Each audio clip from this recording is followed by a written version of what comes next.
1 रुपए का यह रबड़ आपके बहुत सारे पैसों की बचत कर सकता है। Hello, good morning viewers, welcome to back my YouTube channel. आप सब कैसे? उम्मीद करती हूँ आप सब बहुत अच्छे होंगे और यह वीडियो आपके बहुत ज्यादा काम आने वाले हैं। बहुत सारे ऐसे टिप बताऊंगी जिन्हें देखते ही आप भी कहेंगे काश ये टिप हमें पहले पता होती।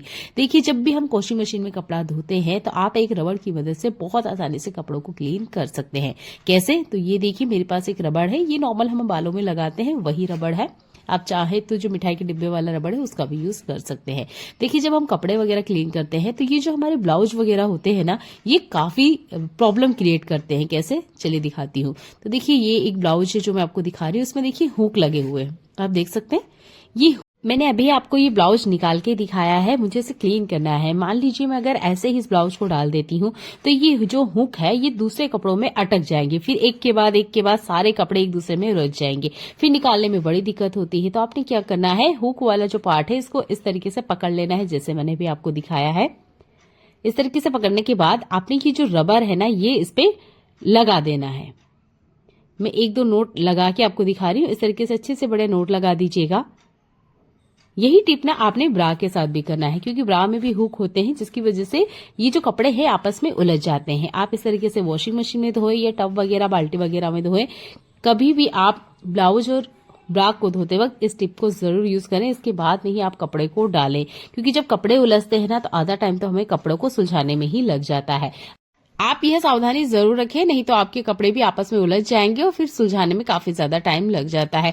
मेरे लिए टिप बहुत ज्यादा फायदेमंद है, मैंने सोचा आपके साथ भी इसे शेयर किया जाए, क्योंकि कपड़े अक्सर आपस में उलझ जाते हैं। देखिए, मैं ब्लाउज आपको निकाल के दिखा रही हूँ। ये देखिए, कपड़ा अलग निकला है, ना कि किसी कपड़े में उलझा है। तो इस तरीके से हुक वाले जो भी आपके कपड़े हैं उन्हें क्लीन करते वक्त आप इस सावधानी को रखेंगे तो जो आपके कपड़े हैं वो आपस में उलझेंगे नहीं।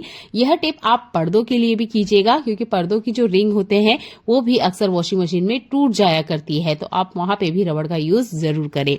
देखते हैं एक और कमाल का यूजफुल टिप। मूंगफली से जुड़ी हुई बहुत सारी रेसिपी अभी हमने त्योहारों में बनाई होगी। इस टाइम एक बहुत कॉमन सी प्रॉब्लम है जो सबने फेस की होगी, वो है मूंगफली के छिलके को अलग करना। जिनके घर में आंगन बड़ा है, छत बड़ा है, उनके लिए कोई दिक्कत नहीं है, थोड़ा सा झटकेंगे और ये छिलका बाहर आ जाएगा। अच्छा, किचन छोटा है, आंगन नहीं है, तब इसका छिलका कैसे निकालें? बिना मेहनत के आप छिलका अलग कर सकते हैं। पहले तो आपने गर्म करके इस तरीके से छिलका हटा लीजिएगा। आपने झटकना नहीं है, झटकेंगे तो देखिए जिस भी एरिया में आप इसको झटकेंगे वो एरिया गंदा हो जाता है और उसके बाद में फिर हमें ही क्लीन करना होता है। तो आप इस तरीके की स्ट्रेनर का यूज कीजिएगा। ये पूरी वगैरह फ्राई वगैरह निकालने के लिए आपके किचन में जरूर होगा। बस आपने दाने डालने हैं, हल्के से इस तरीके से हिलाना ही है और आप देखेंगे जितना भी ये छिलका है ना, सारा का सारा बाहर आ जाएगा। यह टिप सेम आपने चने के लिए भी करना है। जब हम चना वगैरह भूनते हैं तो उसका भी छिलका निकलता है, उसे हटाने के लिए भी आप इसका यूज कीजिएगा। जैसे मैदा, जीरा हम स्टेन करते हैं, बस वैसे ही आपने इसे स्टेन करना है। आपके सामने ही मैंने करके दिखाया है। देखिए, सारा छिलका जो है एक तरफ हो चुका है, बिल्कुल मेहनत नहीं लगी है। और ये टिप तो सबसे शानदार है, इसे जरूर यूज किया करें जब भी आप मूंगफली का छिलका वगैरह निकालते हैं। ये देखिए, आपके सामने ही मैंने सारा छिलका निकाल के बता दिया है, एक एक दाना अलग हो चुका है। तो है ना ये कमाल का टिप। आपको ये टिप अच्छी लगती है तो प्लीज वीडियो को लाइक कर दीजिएगा और शेयर करना बिल्कुल ना भूलें, क्योंकि बिगिनर्स को काफी सारे टिप नहीं पता होते हैं, जिसकी वजह से जो उनके काम है वो बढ़ जाते हैं। और जब काम बढ़ते हैं तो हमारा बहुत सारा टाइम वेस्ट हो जाता है। तो टाइम की बचत तो करना हमें आना ही चाहिए। ये देखिए, बड़े ऐसे दाने क्लीन हो चुके हैं, 1-2 दाने हैं, इसे हम नॉर्मल हाथ से साफ कर लेंगे। अभी आप किचन काउंटर देख सकते हैं, एक भी कचरा किचन काउंटर पे बिल्कुल नहीं उड़ा है। पूरा किचन काउंटर आप देख सकते हैं बढ़िया से क्लीन है ना? एक कमाल की और यूजफुल टिप। ठंड के मौसम में हम गुड़ का इस्तेमाल बहुत ज्यादा करते हैं, करना भी चाहिए। ये हमारी सेहत के लिए फायदेमंद होता है और गर्म भी होता है। चीनी की बजाय ये ज्यादा फायदेमंद होता है। तो आप खाने में ठंड के मौसम में जरूर गुड़ का इस्तेमाल करें। जब भी हम गुड़ से जुड़ी हुई कोई रेसिपी बनाते हैं, जैसे यहाँ मूंगफली की चक्की में बना रही थी, पर इसके साथ मैंने एक प्रॉब्लम को फेस किया। मुझे लगा कि ये आप भी जरूर फेस करते होंगे, तो इसका सॉल्यूशन हमें जरूर पता होना चाहिए। जैसे ही मैंने मूंगफली के दाने डाले, ये देखिए अच्छे से गुड़ इसमें मिक्स हो चुका है। पर दिक्कत ये है कि जब हम गैस को बंद करते हैं तब ये जो गुड़ है सारा का सारा ना इस कढ़ाई के आसपास ही चिपक के रह जाता है। अब ऐसा क्या करें कि ये जो गुड़ है ये सारा का सारा बाहर आए? तो आपने ना थोड़ा सा घी लेना है। ये देखिए, 1/4 चम्मच इतना घी लिया है मैंने। इतना घी काफी होगा। अगर आपको घी पसंद है तो आप आधी चम्मच इतना घी ले लीजिएगा और कढ़ाई के आसपास अच्छे से घुमा दीजिएगा, जैसे मैं आपको दिखा रही हूँ। ये देखिए, इससे क्या होगा, ये जितना भी आपको गुड़ दिख रहा है ना कढ़ाई के आसपास चिपका हुआ, ये बहुत आसानी से छूट जाएगा। वैसे तो ये काम हम पहले भी कर सकते थे, पर आखिरी में अगर आप करोगे तो जितना भी गुड़ ये कढ़ाई में चिपका हुआ है, ये सारा का सारा बाहर आ जाएगा। नॉन स्टिक बर्तन में कोई दिक्कत नहीं होती है, पर इस तरह के अगर आप एल्यूमिनियम या स्टील का बर्तन यूज करते हैं तब यह दिक्कत बहुत आम है कि हम फेस करते हैं, गुड़ इसमें चिपक जाता है। जनवरी में बहुत कड़ाके की ठंड पड़ रही है, अगर आप आधा मिनट भी छोड़ दोगे तो देखिए गुड़ बहुत बेकार तरीके से इस कढ़ाई में चिपक जाता है। पर अगर आप घी का इस्तेमाल करोगे तो ये जो गुड़ है बहुत आसानी से बाहर निकल के आ जाता है।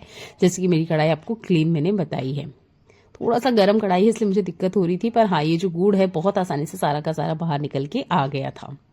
आप भी मेरी तरीके से घर पर इस तरीके से मूंगफली की पट्टी बनाते हैं तो आपने देखा होगा, जब हम चम्मच वगैरह से इसे फैलाते हैं तो इस तरीके से गुड़ भी चम्मच के ऊपर चिपक जाता है। तब भी आप इस घी का इस्तेमाल कर सकते हैं। थोड़ा सा घी इस तरीके से चम्मच के ऊपर लगा लीजिएगा। अगर आप हाथ से ही करते हैं तो हाथ पे थोड़ा सा घी ले लीजिएगा। ये काफी गर्म है इसलिए मैंने चम्मच का इस्तेमाल किया है। आप हाथों के ऊपर भी घी लगा सकते हैं और इस तरीके से बस एक पतली लेयर लगा दीजिएगा। आप देखेंगे इसमें बहुत अच्छी सी एक चमक आ जाएगी, एक शाइन आ जाएगी, बिल्कुल मार्केट जैसी ये बनके रेडी होती है। तो आप इस तरीके से घी का इस्तेमाल कर सकते हैं। ज्यादा मत कीजिएगा, थोड़ा सा ही आपने लेना है ताकि जो भी बर्तन है ना उसमें से सारा का सारा गुड़ निकल के बाहर आ जाए। ये देखिए अच्छे से सेट हो चुकी है और चम्मच आप देख सकते हैं क्लीन है। खाना खा लेने के बाद में ये जो बची हुई रोटियां होती है, इसे जब हम रखते हैं तो आपने देखा होगा दूसरे टाइम में बहुत ज्यादा कड़क हो जाती है, हाथ लगाते ही बिखर जाती है। स्पेशल विंटर सीजन में तो यह दिक्कत हमें फेस करनी ही होती है। तो देखिए बची हुई रोटी रखने का एक तरीका मैं आपको दिखा रही हूँ। एक तो एयर टाइट कंटेनर आप लीजिएगा।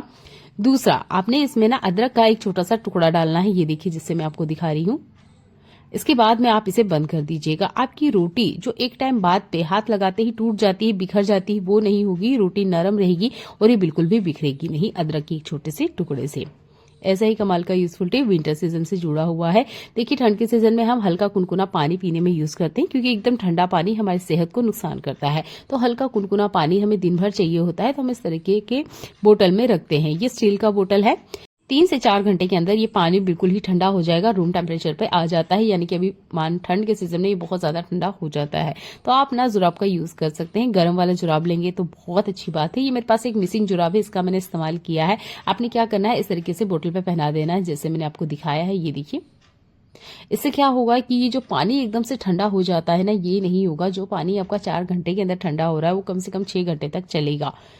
तो आप यह टिप का यूज कर सकते हैं कि आप बोतल को ही जुराब पहना दें। इससे आपका जो पानी है वो एकदम से ठंडा नहीं होगा। अच्छा, अगर आपको नहीं पसंद है, बहुत सारे लोगों को नहीं पसंद आता है कि वो जुराब का इस्तेमाल करें किचन में या किसी भी खाने पीने बर्तन पे, तो आप किसी सॉफ्ट कपड़े का भी इस्तेमाल कर सकते हैं। मेरे पास एक गर्म कपड़ा है, इसका मैं यूज करके आपको बता रही हूँ। अगर आपके पास इस तरह का कोई कपड़ा एक्स्ट्रा नहीं रखा हुआ है तो आप यहाँ पर जो हमारे शर्ट वगैरह के स्लीव होते हैं या हमारे पजामा वगैरह के जो स्लीव होते हैं स्पेशल गर्म कपड़ों के, उसका भी इस्तेमाल कर सकते हैं। मेरे पास एक एक्स्ट्रा कपड़ा रखा हुआ था तो मैं इसी का यूज करके आपको दिखा रही हूँ।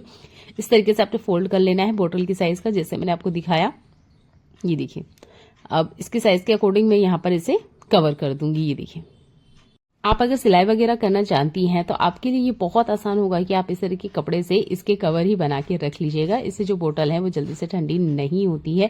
अच्छे से बढ़िया से मैंने इसे कवर कर दिया है। एक पेपर क्लिप लिया है और इसको मैंने यहाँ पे टक कर दिया है। आप चाहे तो सेफ्टी पिन या सुई धागे का इस्तेमाल कर सकते हैं। पूरे विंटर सीजन में आप बोतल को कवर करके रखिएगा। जब विंटर सीजन चला जाए तब आप इस कवर को हटा दीजिएगा। मैं तो यहाँ एक पेपर क्लिप का ही यूज करके आपको दिखा रही हूँ। इस तरीके से इस पर टक कर दीजिएगा। उम्मीद करती हूँ ये वाला टिप आपको बहुत ज्यादा पसंद आया होगा। अगर कोई बड़ा बर्तन है उसका भी पानी बहुत जल्दी ठंडा हो जाता है, तब भी आप कपड़े का इस्तेमाल कर सकते हैं। गर्म कपड़े का इस्तेमाल करेंगे तो पानी गर्म का गर्म ही रहेगा। चलिए देख लेते हैं और काम के यूजफुल टिप्स।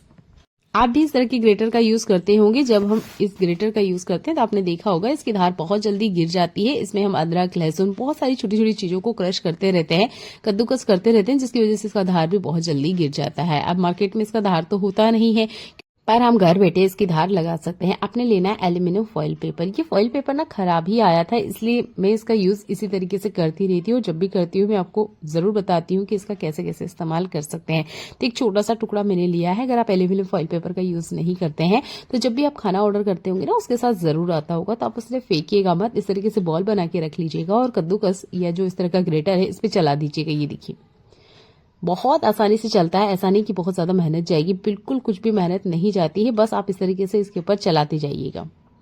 आप देखेंगे इसकी धार आपके सामने ही हो जाएगी। कुछ भी आपको मेहनत नहीं करनी पड़ेगी। बहुत आसानी से एल्युमिनियम फॉइल पेपर जो है वो कद्दूकस होता है, कोई मेहनत भी नहीं जाती है। ये देखिए, जैसे जैसे आप चलाओगे ना आपको खुद महसूस हो जाएगा कि हाँ ये बहुत बढ़िया से धार कर रहा है। नेक्स्ट टाइम आप इस तरीके से एल्युमिनियम फॉइल पेपर का यूज करें और घर बैठे इसकी धार लगाएं। ऐसा ही काम का यूजफुल टिप मेरी कांच की चूड़ियों से जुड़ा हुआ है। देखिए, हर घर में कांच की चूड़ियों का इस्तेमाल किया जाता है। हमारी दादी, नानी, भाभी, देरानी, जेठानी कोई ना कोई कांच की चूड़ियों का इस्तेमाल जरूर करता होगा। पर अगर इसे रखने में हम एक सावधानी ना रखें तो ये जल्दी से क्रैक हो जाती है, टूट जाती है। थोड़ा सा भी टकराव होगा तो देखिए ये बहुत जल्दी से टूट जाती है। ट्रेवलिंग में अगर हमें बाहर ले जाना है तब तो और बड़ी दिक्कत होती है। तो आप क्या कीजिएगा, ये जो स्पेशल कांच की चूड़ियां होती है इसके ऊपर मिठाई के डब्बे वाला ये जो रबड़ होता है इसका आपने यूज करना। ये देखिए, इस तरीके से आपने लगा देना है जैसे मैं आपको दिखा रही हूं। एक बार इस तरीके से लगाइएगा। थोड़ा सा स्लीपी है पर हाँ ये लग जाता है। प्लस में एक और रबड़ लगाइएगा। इस तरीके से आपने ये जो कांच की चूड़ियां है इसको कवर करके रखना है। अगर आपके पास मोटा वाला रबड़ है तो आप उसका भी यूज कर सकते हो। मेरे पास फिलहाल में मिठाई के डिब्बे वाले रबड़ थे तो मैंने इसका यूज करके दिखाया है। इस तरीके से अगर आप चूड़ियां रखते हो, स्पेशली जो कांच की चूड़ियां होती है, तो आपकी चूड़ियां क्रैक नहीं होगी। क्योंकि जब क्रैक हो जाती है, टूट जाती है, तो हम महिलाएं इसे नहीं पहनती और टूटी हुई चूड़ियां पहननी भी नहीं चाहिए। तो आप इस तरीके से आराम से चूड़ियों को रख सकते हो। आपकी चूड़ियों को कोई नुकसान नहीं होगा, ज्यादा जगह भी नहीं घेरेगा। उम्मीद करती हूँ ये रबड़ बैंड वाली टिप आपको जरूर पसंद आई होगी और आप इसे अपनी लाइफ में जरूर अपनाएंगे। चलिए मिलते हैं अगली ऐसी यूजफुल वीडियो में जो आपके घर और किचन के काम को आसान बनाए। तब तक अपना ध्यान रखिएगा। देखने के लिए आपका बहुत सारा धन्यवाद।